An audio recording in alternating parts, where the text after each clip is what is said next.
ரொம்ப ரொம்ப சின்னவனா சுவாமி சின்ன சின்ன முருகைய சிங்கார முருகைய கொஞ்சி கொஞ்சி தமிழ் பேசும் செந்தில் வடிவேலனவ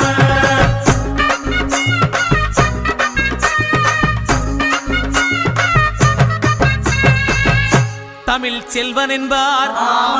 சத்குணசீலன் என்பார் மயூர வாகனன் என்பார்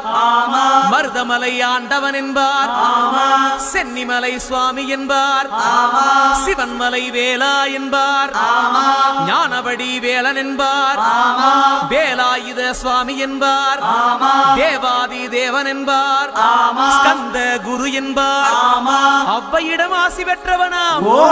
அப்பனுக்கே பாடம் சொன்னவனா கார்த்திகை பெண்ணிடம் வளர்ந்தவனா